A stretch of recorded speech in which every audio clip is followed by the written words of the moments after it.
हमारे देश के जवानों के लिए भारतीय रेलवे और रेल मंत्री अश्विनी वैष्णव हमारी सरकार कितनी लापरवाही दिखा रही है उसका हाल सामने आ गया है।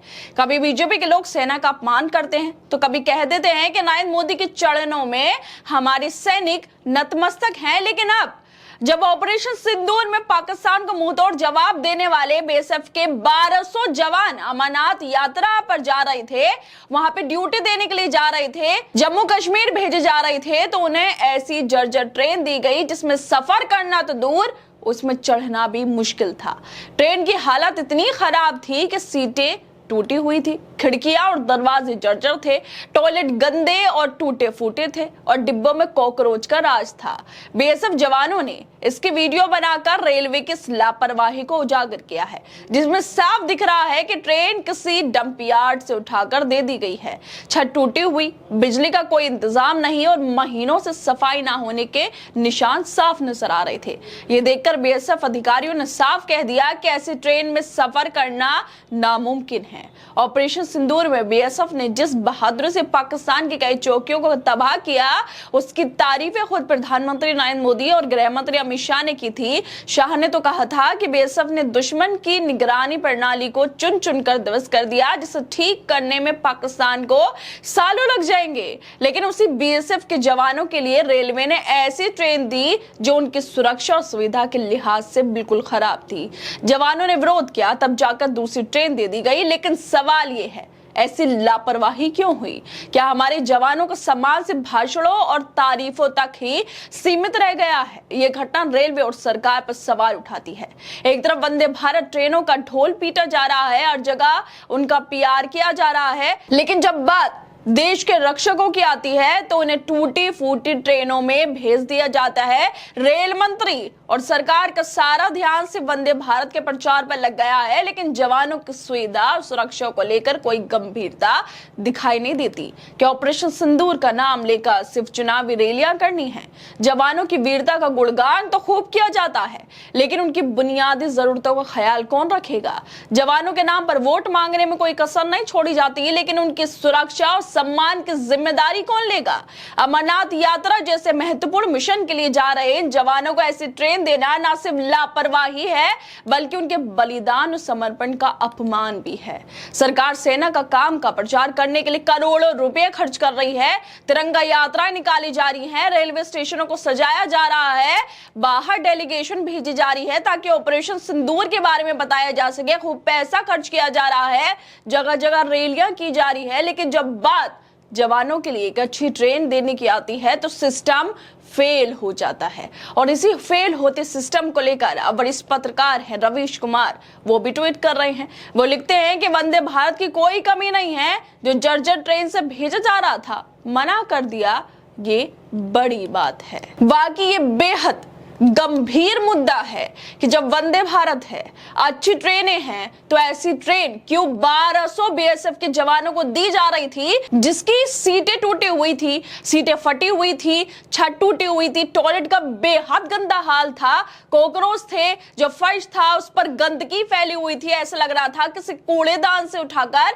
ट्रेन को भेज दिया कि बीएसएफ के जवानों को ले जाओ, वहां पर अमरनाथ यात्रा पर छोड़ आना। लेकिन बीएसएफ के जवानों ने इस ट्रेन में चढ़ने से ही मना कर दिया और वीडियो भी बना दी कि किस तरह से देश के जवानों को ये ट्रेन दी जा रही है, जिसकी हालत बेहद बुरी है। वंदे भारत जैसी ट्रेनें वीआईपीओ के लिए हमेशा तैयार रहती हैं, लेकिन देश के सम्मान पर, देश की सीमाओं पर जान देने वाले जवानों के लिए कॉकरोच से भरी टूटी फूटी ट्रेनें ही मिलती है। रेलवे ने बिना जांचे परखे ऐसी ट्रेन भेज दी। अमरनाथ यात्रा के लिए जवानों को समय पर सुरक्षित पहुंचाना रेलवे की जिम्मेदारी थी, लेकिन ऑपरेशन सिंदूर के दौरान पाकिस्तान को मुंहतोड़ जवाब देने वाले बीएसएफ के 1200 जवानों को रेलवे ने ऐसी ट्रेन दे दी जिसकी अधिकतर सीटें टूटी, ये गायब हो चुकी हैं।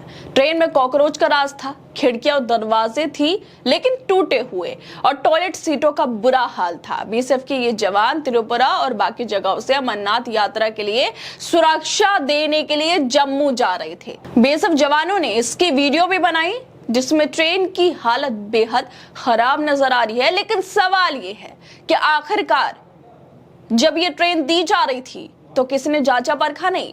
क्या किसी ने ये भी नहीं देखा कि 1200 जो लोग हैं, जो 1200 बीएसएफ के जवान हैं, वो ऐसे ट्रेन में कैसे जाएंगे जो कि सुरक्षा देने के लिए जा रहे हैं अमरनाथ में। वो कैसे इस ट्रेन में बैठेंगे जहां पर सरेआम कॉकरोच घूम रहे हैं, जहां पर सीटें नहीं है ठीक से बैठने के लिए, जहां पर टॉयलेट ठीक नहीं है, जहां की छत टूटी पड़ी है। ऐसी ट्रेन आखिरकार क्यों दे दी गई? विंडो टूटी पड़ी है, कांच टूटे पड़े हैं, फर्श पर बेहद कूड़ा पड़ा हुआ है, चलने की जगह नहीं है। अगर आप घुस जाए तो इतनी गंदगी उसमें दिखाई दे रही है कि आपको उल्टी आ जाए, आप रह ना पाए वहां 2 मिनट के लिए। और ऐसी ट्रेन दी जा रही थी बीएसएफ वालों को, ऐसी ट्रेन दी जा रही थी उन लोगों को जिन्होंने पाकिस्तान को मुंह तोड़ जवाब दिया, चौकियां तबाह कर दी। ऐसी ट्रेन दी जा रही थी 1200 बीएसएफ के जवानों को। आखिरकार इसका क्या मतलब है कि सारी सुविधाएं सिर्फ वीआईपी लोगों के लिए हैं, सिर्फ नेताओं के लिए हैं, कि सारी की सारी सुविधाएं सिर्फ और सिर्फ जो बीजेपी के नेता हैं, मंत्री हैं, बड़े अधिकारी हैं, उनके लिए हैं कि वो वंदे भारत ट्रेन में जाएंगे, अच्छी ट्रेनों में जाएंगे और शायद हो सकता है कि हवाई चप्पल पहनकर हवाई जहाज की यात्रा भी कर ले। लेकिन बात जब सुरक्षा की आएगी, बात जब हमारे सैनिकों की आएगी, तो ऐसी ट्रेनें दी जाएगी। बात जब सैनिकों की आएगी तो बीजेपी वाले, बीजेपी के नेता, विजय शाह जैसे नेता, देवड़ा जैसे नेता, मध्य प्रदेश के मुख्यमंत्री, मंत्री सेना का अपमान भी करेंगे, लेकिन उन पर कोई कार्रवाई नहीं होगी। वो सेना का अपमान करते रहे। और अब दूसरी तरफ ये जो मामला सामने आया है कि ट्रेन में कॉकरोच घूम रहे हैं, इंसान तो नहीं रह सकते, इसलिए कॉकरोचों ने ही उस ट्रेन को अपना घर बना लिया और वही ट्रेन उठाकर बीएसएफ के 1200 जवानों को दे दी गई है। खैर दोस्तों, आप लोग क्या लगता है जिस तरह से बीएसएफ वालों ने ये वीडियो शेयर किया, जिसमें साफ तौर पर दिखाई दे रहा है कि जो हमेशा रेल बनवा कर डालते हैं अश्विनी वैष्णव, रेल मंत्री हैं, लेकिन रेलों की, ट्रेनों की क्या हालत है और किस तरह के ट्रेन हमारे जवानों को दी जा रही है। आप लोग क्या लगता है इस वीडियो को लेकर? हमें अपनी राय जरूर दें और बाकी तमाम खबरों को देखने के लिए जुड़े रहिए हमारे साथ।